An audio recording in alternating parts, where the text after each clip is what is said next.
Good morning. আজি আমি শিকিম স্বৰচিহ্ন শিকাৰ অতি প্ৰয়োজনীয় কাৰণ যেতিয়া আমি কোনো এটা শব্দ গঠন কৰোঁ তেতিয়া অৰ্থপূৰ্ণ কৰিবলৈ তাক স্বৰচিহ্নৰ ব্যৱহাৰ হয় আৰু অসমীয়া ভাষা শুদ্ধকৈ লিখিবলৈ হ'লে স্বৰচিহ্নৰ প্ৰয়োজন হয়। তো বলা লিখা আৰম্ভ কৰোঁ। প্ৰথমতে আমি অ লিখিম, স্বৰবৰ্ণ অ।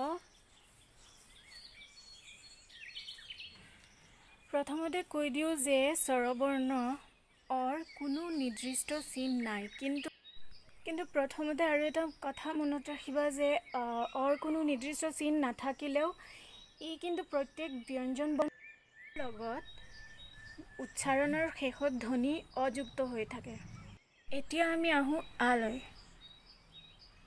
স্বৰে আ,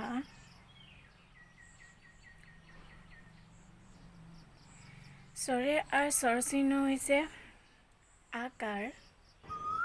তাৰপিছত লিখা হ্ৰস্বই,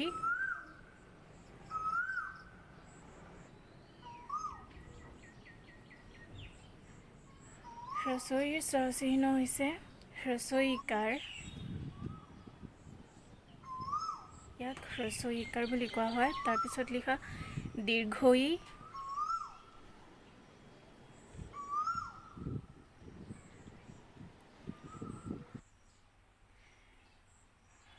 দীৰ্ঘই লিখা শেষ হোৱাৰ পাছত তাত আমি চিন লৈ আহিম। স্বৰচিহ্নটো হৈছে দীৰ্ঘইকাৰ। তাৰপিছত আহা হ্ৰস্বউ,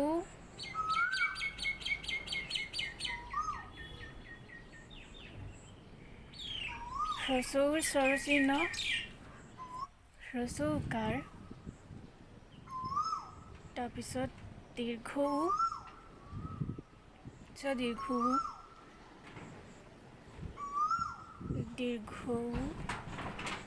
দীৰ্ঘউৰ স্বৰচিহ্ন হৈছে দীৰ্ঘ উকাৰ। পিছত আহা ৰি,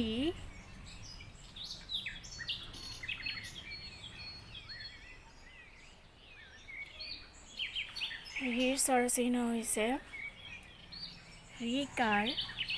তাৰপিছত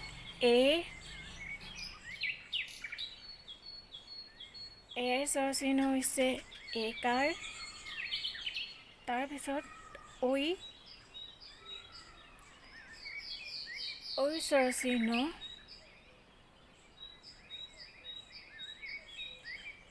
ঐকাৰ। তাৰপিছত আহা উ,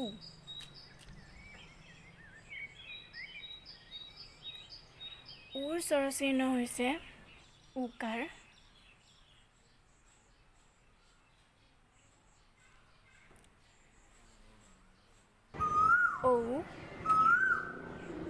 ঔৰ স্বৰচিহ্ন হৈছে ঔকাৰ।